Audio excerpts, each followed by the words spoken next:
Bonjour à tous, nous parlons insertion et emploi aujourd'hui à l'occasion des 15 ans du PLI, le plan local pour l'insertion et l'emploi, avec la présidente de ce plan qui est également vice-présidente de MPM, Sabine Bernasconi, qui est aussi donc conseillère générale et qui préside ce PLI qui a 15 ans et même un petit peu plus je crois d'existence en fait, qui avait été créé par Marseille à l'époque et repris donc par la communauté urbaine.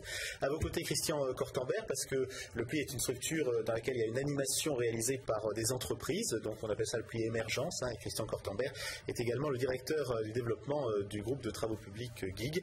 Et puis en face, M. François Fatou, qui est le délégué général de l'ORS, qui est l'Observatoire de la responsabilité sociétale des entreprises.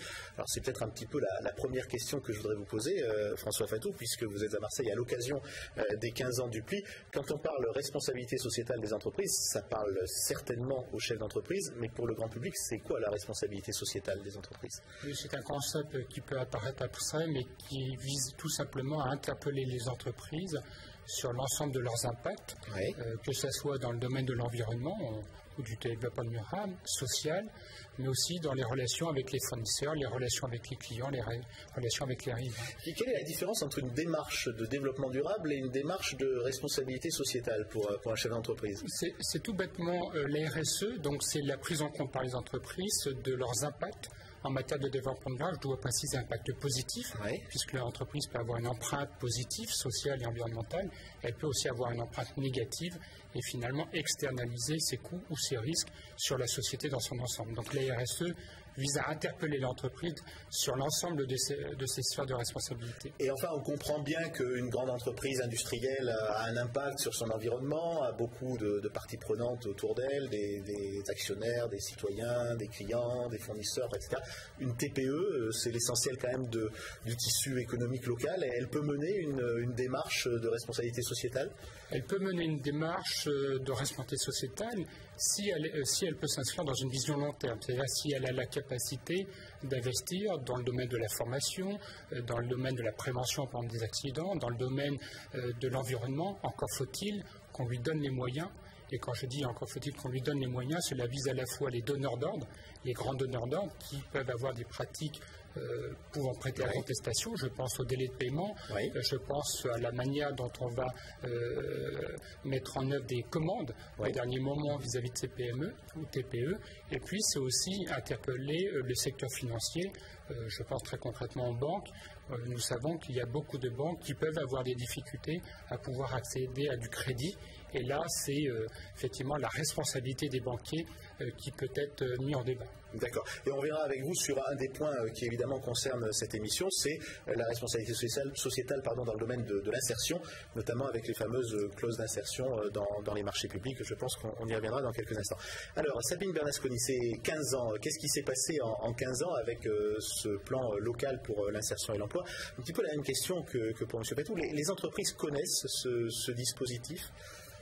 Aujourd'hui, je veux croire que oui. Il y a 15 ans, quand le PLI a été mis en place dans sa forme actuelle, il était communal. Et la ville de Marseille a souhaité tout de suite que le PLI se rapproche des entreprises du territoire, partant d'une idée très forte, c'est qu'on ne peut pas faire d'accompagnement à l'emploi sans être proche des entreprises du territoire. Et se rapprochant des entreprises du territoire, il y a eu tout un tissu de relations qui s'est noué. Mais ce que je veux vous dire, c'est que si aujourd'hui vous me dites oui et ça répond à quelque chose qui a l'air d'une évidence, rapprocher les entreprises du domaine de l'emploi, il y a 15 ans en arrière, ce n'était pas du tout quelque chose qui se faisait facilement, puisque le monde de l'économique et le monde du social étaient marqués par une frontière qui était très forte. Alors en fait, la différence entre votre action au PLI et puis par exemple Pôle emploi ou d'autres structures qui aident les gens à revenir dans l'entreprise, quelle est votre spécificité au PLI? D'abord, nous ne nous adressons pas au même public. Les PLI s'adressent à des publics qui sont sont des demandeurs d'emploi qui font face à de lourdes difficultés puisqu'ils n'ont pas travaillé depuis au moins 2 ans et en général il y a des problèmes plus difficiles comme le manque de qualification, mais bien au-delà parfois des problèmes d'alphabétisation. Donc ce sont des publics qui ont toutes les difficultés d'abord à aller choisir un métier, mais ensuite à trouver un emploi. Et les entreprises ne sont pas forcément toujours enclines à aller vers ce genre de salariés. C'est pas toujours très facile pour les entreprises de leur dire... Il est évident que de la part d'une entreprise, la perspective de ces publics, c'est quelque chose qui est éloigné et la rencontre avec ces publics, elle ne se fait pas naturellement. Une entreprise va toujours rechercher quelqu'un d'à minima qualifié sur le poste qu'elle va offrir. Et ces personnes-là, souvent, elles ne le sont pas. Et donc, il y a tout un processus d'accompagnement qui s'engage, mais il ne s'engage pas par rapport à des référentiels formation ou à l'idée qu'on peut se faire d'une entreprise, mais il s'engage avec l'entreprise, bien connaître les métiers, faire les bons choix aux personnes, les orienter là où c'est crédible pour elles, où elles vont certainement pouvoir déboucher, et pas dans n'importe quel métier. Donc il faut être réaliste. Et une fois que la personne est sur les rails, l'entreprise, elle vient aider les demandeurs d'emploi tout au long du processus. Donc il y a un accompagnement aussi permanent. Pas seulement au niveau du recrutement, parce que c'est trop tard. C'est l'entreprise qui dit ses attentes. C'est en amont que les personnes doivent être formées, mais pas n'importe Alors, comment. Christian Cortambert, donc vous représentez les entreprises dans le pli, donc aux côtés des élus et puis des personnes qui travaillent dans cette structure. Votre rôle, c'est de jouer un peu cette interface, et puis bon, vous êtes un entrepreneur dans le domaine des travaux publics, donc parmi les gens les plus dynamiques dans l'insertion. Aujourd'hui, vous pouvez dire à certains autres chefs d'entreprise dans d'autres secteurs d'activité, vous pouvez aller vers cette démarche-là. Est-ce que vous allez pouvoir embaucher des gens dans de bonnes conditions sans que ce soit trop difficile à la fois pour l'entreprise et pour le salarié? En fait, c'est assez facile de le dire, parce que les entreprises qui fonctionnent avec donc, les équipes du pli, d'abord, les équipes du pli aident les entreprises. Elles les comprennent, mais surtout, elles donnent du sens à leur engagement. Donc une entreprise qui aujourd'hui fonctionne dans l'insertion de publics en difficulté avec les équipes du pli et dans une démarche naturelle d'engagement. D'accord, c'est là où on retrouve la responsabilité sociale. Donc par contre là, c'est assez facile que les entreprises durent de cet engagement parce qu'elles y trouvent un sens. Et effectivement, elles vont porter la bonne parole, d'abord à travers l'exemplarité, simplement, tiens, finalement, elle ne marche pas tellement, pas trop mal cette entreprise, et pourtant ils font ça. Tiens, on pourrait essayer nous. Parce qu'en fait, dans la démarche d'une entreprise, il y a tout ce qui se passe. On a mis à un moment donné le sociétal et le social sur des plans, comme s'il y avait quelque chose qui était plus noble que l'autre. En fait, pas du tout. Quand vous avez des gens à insérer, le problème, il est social, en interne comme en externe. Si vous insérez des gens en difficulté, il va falloir que votre personnel comprenne pourquoi il y a une tolérance qu'on donne à des gens qui viennent reprendre de l'emploi alors qu'elles sont restées longtemps en bas. Oui, on ne peut pas les intégrer de la même façon que d'autres salariés. Donc on est dans une vraie globalité sociale. Le mot sociétal, il n'a plus aucun sens. Le problème est social et les entreprises qui s'engagent dans ce sens-là, elles y gagnent en interne comme en externe. Et alors, les entreprises sont contraintes par des éléments comme ce qu'on disait tout à l'heure, c'est-à-dire les clauses d'insertion dans les marchés publics, ou bien elles ont une démarche volontaire d'aller vers l'insertion parce qu'elles estiment que leur rôle social les oblige à aller vers l'insertion. Vous avez des gens qui sont plutôt contraints ou des gens qui sont, j'allais dire, volontaires et positifs dans la démarche? Aujourd'hui, il y a une véritable tendance lourde de beaucoup de donneurs d'ordre de dire, nous, on va... En tant que responsabilité sociale, on va faire en sorte que les gens de notre territoire aient le droit au travail, même s'ils sont restés en marge un certain temps. Donc on a vu apparaître des clauses d'insertion, ça a commencé sur des marchés privés de bailleurs sociaux, après ça a été sur des clauses en rue, l'Agence nationale de renouvellement urbain dans tous les quartiers en difficulté, ce qu'on appelle les zones urbaines sensibles, mais aujourd'hui, la ville de Marseille, la MPM, d'autres donneurs d'ordre ont mis des clauses sociales sur tous leurs marchés. Aux entreprises, justement de faire en sorte que ces clauses ne soient pas une contrainte invivable, mais que ce soit une opportunité. Et pour ça, effectivement, il a intérêt, enfin, les entreprises ont intérêt très vite à comprendre la problématique parce que l'insertion, c'est un travail de spécialiste.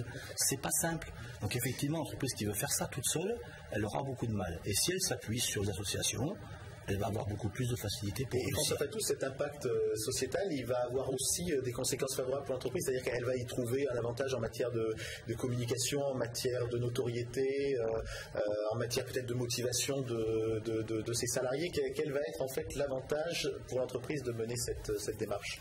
Alors, en plus des avantages que vous avez décrits, notamment pour valoriser ces actions vis-à-vis des donneurs d'ordre, publics ou privés, c'est aussi l'opportunité de réinterroger les process dans les entreprises, notamment dans les process de gestion de carrière.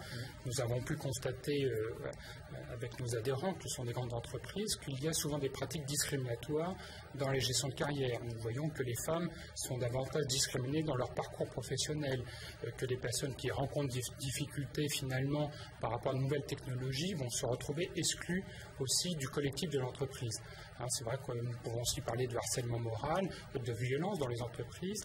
Et donc le fait d'avoir une réflexion pour accueillir des personnes en difficulté est une formidable occasion pour s'assurer qu'on est soi-même exemplaire et qu'on ne fabrique pas de l'exclusion. Nous disons toujours à nos adhérents qu'avant de réinsérer, éviter d'exclure. Ouais. Et c'est vrai que nous avons quotidiennement des entreprises qui sont dans des pratiques d'exclusion parce que au nom de la performance, de la compétitivité, eh bien, la moindre défaillance, la moindre fragilité, finalement, va générer l'exclusion de l'entreprise et donc faire en sorte qu'à un moment donné, une personne va décrocher pour X raisons, et ça peut être des raisons familiales, des raisons personnelles, un veuvage, un divorce ou de l'alcoolisme, qui va finalement générer cette exclusion et donc, après, avec une nécessité pour des plis de réintervenir pour réinsérer ces personnes. Sabine Bernasconi, les résultats du pli depuis le départ, c'est quoi? C'est combien de personnes réinsérées? Vous avez des statistiques? Oui, bien sûr, mais si vous me permettez, je voulais juste apporter une précision. L'entreprise, quand elle vient aider le demandeur d'emploi dans le parcours, effectivement, elle a une action qui peut être liée à l'insertion. Mais attention, quand l'entreprise arrive en fin de parcours et quelle est l'entreprise qui recrute, à ce moment-là, on ne lui demande pas de recruter quelqu'un en difficulté, on lui demande de recruter quelqu'un qui a acquis les compétences dont elle a besoin et qui soit une véritable plus-value pour elle. On ne demande pas d'intégrer des personnes en difficulté. Ça, c'est le parcours, c'est pas la finalité. Et c'est très important et j'y tiens beaucoup pour que le pli reste dans cette dynamique. Oui, parce que l'entreprise, son idée, c'est l'efficacité du salarié, qu'il ait eu un parcours difficile ou non, et après on va lui demander la même personne que le salarié doit présenter les compétences dont l'entreprise a besoin. C'est très important. C'est l'aspect économique du programme d'accompagnement à l'emploi qui s'appelle le PLI et c'est la spécificité de ce dispositif. Et c'est même l'aspect performance économique du développement durable, tout simplement, le troisième pilier en quelque sorte, ou le premier selon comment on voit les choses. C'est bien comprendre ses partenaires et accepter que chacun a des contraintes. Et donc à un moment donné, si l'entreprise elle est cliente du PLI, entre guillemets, pour recruter, elle ne doit pas recruter quelqu'un en difficulté, ce n'est pas son métier. Ok, alors je reprends ma question quand même sur les chiffres, sur les statistiques. Oui. Est-ce que vous êtes satisfaite en tant qu'élu de ce dispositif? Est-ce que... Oui, parce que globalement, le PLI insère aujourd'hui en contrat durable au moins 200 personnes par an. Ce sont des bons résultats au regard des difficultés des demandeurs d'emploi qui sont concernés. Et chaque année, il y a à peu près 1000 personnes qui sont suivies dans le cadre du PLI. Et à la fin des parcours, en général, c'est 1 sur 2 qui aboutit. Mais il y en a pour lesquels le parcours dure plus qu'une année. Donc, alors, il y a quelque chose de très intéressant dans votre démarche. C'est un label qui s'appelle Amplitude. Et ce label, vous le décernez, mais je pense qu'après un travail quand même très sérieux, autant à des grandes entreprises du territoire qu'à des entreprises parfois très petites, qui n'ont pratiquement pas de salariés. Alors, comment vous êtes arrivé à mettre en place des critères qui correspondent à toutes ces typologies d'entreprises? Et est-ce que ce label a vraiment aujourd'hui un impact sur l'insertion à Marseille et sur le territoire de MPL? Déjà, le label Amplitude, c'est une spécificité marseillaise. Ouais, c'est pour ça que le label a été mis en place ici. Il a été rédigé sur un référentiel AFNOR, donc pour les gens qui connaissent le référentiel de qualité. Donc les gens se sont appuyés sur le passé de ce qui était déjà fait entre les entreprises, puisque le principe du PLI à Marseille, c'est 15 ans de relations avec les entreprises, et pour certains de nos partenaires, ils sont présents depuis 15 ans. Donc on a pu s'appuyer sur cette expérience pour dire qu'est-ce qui a marché, pourquoi les gens sont restés pendant 15 ans, petites, moyennes et grosses entreprises. Et qu'est-ce qui a fait que les gens étaient motivés et avaient un sens et c'est à travers cette expérience-là qu'on a rédigé notre référentiel pour obtenir le label. Avec combien d'entreprises labellisées aujourd'hui ? Aujourd'hui, près de 60, je ne me trompe pas, près de 60. Alors, avec un engagement de continuer. Alors, c'est compliqué parce que... c'est pas un label donné éternellement. Mettons tous les 2 ans, il faut repasser comme un examen. Comme une norme. Tous les 2 ans, il faut revenir à l'ouvrage. Parfait. On va conclure avec François Fatou. Est-ce qu'aujourd'hui, dans la conjoncture très difficile économiquement que vivent les chefs d'entreprise qui ont, on le dit toujours, la tête ou le nez dans le guidon, mais de plus en plus peut-être dans ces périodes difficiles, est-ce qu'ils ont toujours cette préoccupation de cette démarche sociétale, comme c'était le cas au moment où on a lancé tout ce processus il y a quelques années ? Les entreprises ont tout intérêt finalement à s'engager dans cette démarche-là, puisque nous sommes tous confrontés à des enjeux de recrutement. Et des personnes qualifiées, effectivement, est évoqué le fait qu'il ne fallait pas recruter des personnes en situation difficile, mais plutôt des personnes qui puissent satisfaire aux besoins de l'entreprise. Donc je pense que le PLI est un témoin finalement à la fois de la capacité d'innovation des entreprises. Je pense que c'est un terme qu'on n'a pas employé, et quand on parle de responsabilité sociétale des entreprises, on va parler d'innovation sociétale. Ou innovation sociale, c'est aussi un témoin des difficultés finalement du jeu des acteurs, des difficultés que nous pouvons tous rencontrer dans nos parcours professionnels. Nous sommes tous faillibles. Je ne crois pas qu'il y a d'un côté une population d'exclus et de l'autre côté une population de privilégiés. Nous le voyons dans le témoignage des entreprises. Les aléas finalement de la vie font que nous pouvons tous à un moment donné être en situation de fragilité. Et là, d'où la nécessité d'avoir des outils collectifs de partage qui mettent aussi en relation à la fois les acteurs privés, mais aussi le monde des collectivités publiques. On évoquait tout à l'heure le fait qu'il n'y avait pas de distinguo à faire. Je pense il faudra de plus en plus être dans ces logiques de partage, de confrontation de pratiques, mais aussi pour pouvoir témoigner de difficultés. Je pense notamment à certains secteurs professionnels qui peuvent être des secteurs extrêmement conflictuels vis-à-vis d'autres. Et là, il faut pouvoir aussi en témoigner. Merci beaucoup. Merci à tous les trois d'être venus nous parler de l'anniversaire du PLI. Et puis on vous accueillera bien sûr souvent sur ce plateau pour parler de l'insertion dans notre région. Merci.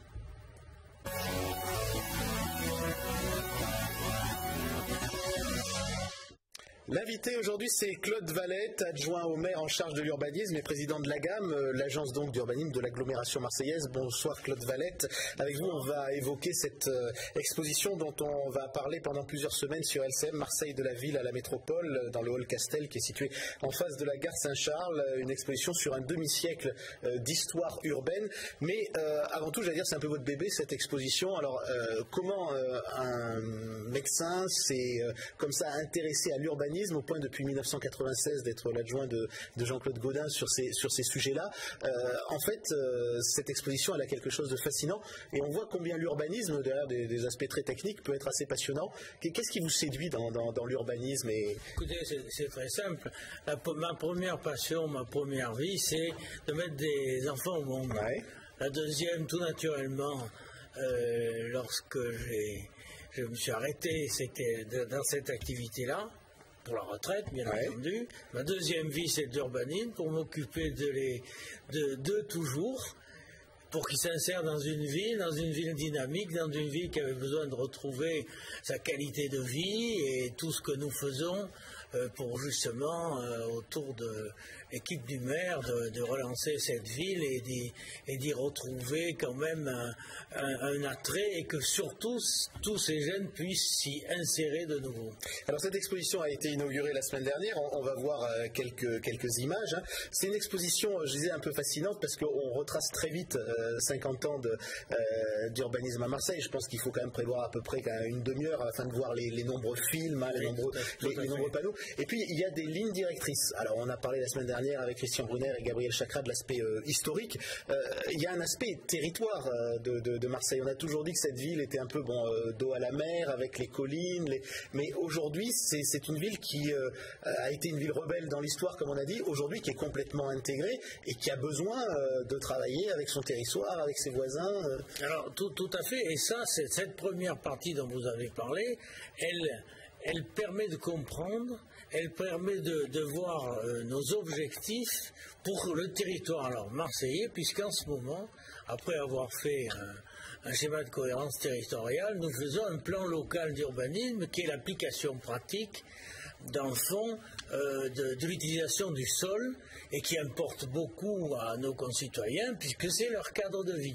Alors le terme cohérence qui apparaît dans les documents actuels d'urbanisme, c'est vrai que quelquefois il semble un peu paradoxal parce qu'un des intérêts de cette exposition, c'est de montrer qu'il y a quand même une certaine logique. Beaucoup de gens disent à Marseille, c'est un peu un urbanisme sauvage, ça s'est fait un peu n'importe comment. En fait, cette notion de cohérence, elle passe à travers les époques. Ah, ça serait un sujet à part entière, c'est un peu difficile parce qu'il est vrai que par rapport à l'urbanisme de certaines villes, on a à Marseille un certain nombre de zones qui sont un peu des fouillis et qui pour moi sont à respecter parce que c'est l'âme de Marseille par rapport à la grande rectiligne. Bien sûr qu'on a le Prado, mais on a aussi le Vallon des Offres, on a aussi les Goudes, et que toujours c'est ces deux aspects qu'il faut garder, notre patrimoine, notre histoire que l'on retrace là-dedans, les difficultés qu'on a eues, des crises qu'on a traversées considérables, on était la porte de l'Orient, il ne faut pas l'oublier, et puis aujourd'hui, une nécessité à la fois de garder notre âme dans la ville et le patrimoine, et à la fois à s'adapter à la mondialisation à partir de ce moment-là, c'est-à-dire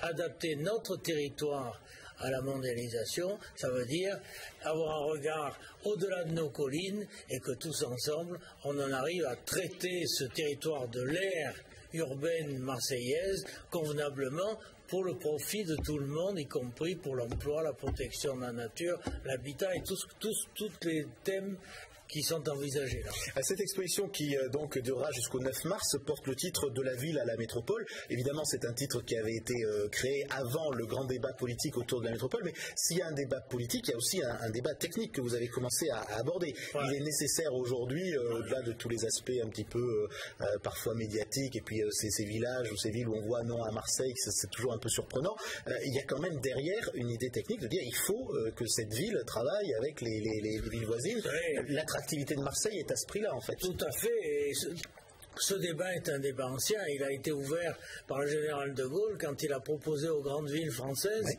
de faire des métropoles. Lille l'a fait, Lyon l'a fait. Donc aujourd'hui, nous sommes confrontés un peu, à la limite, à un retard en termes d'organisation territoriale. Et c'est pour ça qu'on a voulu, après Marseille, bien expliquer le territoire, bien dire qu'on a un territoire polycentrique, où il y a des centralités fortes, dont personne ne peut se passer, ni les uns, ni les autres. Un exemple pour les gens qui écoutent, une centralité, aujourd'hui, par exemple, un exemple formidable, c'est que, par exemple, avec Aix et Marseille, Aix et Marseille ont su, alors que Aix avait l'image d'une ville universitaire, d'une ville étudiante. Marseille en avait aussi beaucoup, mais n'avait pas cette image, elle avait plutôt des écoles. Et donc aujourd'hui, ils ont su, grâce aux universitaires et notamment M. Berland, arriver à trouver une organisation. Non seulement elle ne gêne en rien Aix, non seulement elle gêne non plus Marseille, mais les deux ensemble font qu'on est sorti du bas des comment ça s'appelle, les classements, notamment de Shanghai, etc., qui a fait couler beaucoup d'encre. Alors cette exposition donc de la ville à la métropole, elle est évidemment ouverte à tous, hein. Ça c'est important de le préciser. Je disais prévoir un peu une demi-heure pour y aller, parce que c'est pas une exposition qu'on trace comme ça, il faut un peu essayer de s'imprégner. Il y a des sujets qui sont pas très simples dans cette exposition. C'est-à-dire que quand on rappelle l'histoire, ensuite il y a le volet actuel, l'état de la ville, et l'autre volet c'est prospectif, en disant dans le fond tout ce qu'on fait c'est pour un projet urbain et comment on voit la ville dans 20 ans. C'est de se donner ces moyens-là de la ville dans 20 ans. Et effectivement, à partir de ce moment-là, le dernier aspect, c'est qu'aujourd'hui, pour nous tous, je pense nos concitoyens, plus même ou tout autant que le monde politique qui regarde ça avec une certaine appréhension, le fait métropolitain, le fait de la nécessité métropolitaine est en train de s'ancrer dans les esprits parce qu'on vit déjà dans un système métropolitain. Mais on n'en a pas les structures. Il faut donc expliquer aux gens que si on n'a pas assez de voies pour les déplacements, que ce soit pour le fer, que ce soit des bus, que ce soit des voiries, si on n'a toujours pas notre L2, si on n'a pas notre boulevard urbain sud, si on n'a pas cette qualité de ville que l'on voulait pour s'adapter à tout, c'est bien parce qu'on ne sait pas s'organiser ensemble. Voilà, eh bien merci Claude Valette de cette introduction en quelque sorte à une visite que vous pourrez faire donc de cette expo de la ville à la métropole jusqu'au 9 mars. Donc le Hall Castel est situé en face de la gare Saint-Charles à Marseille. Merci, à bientôt.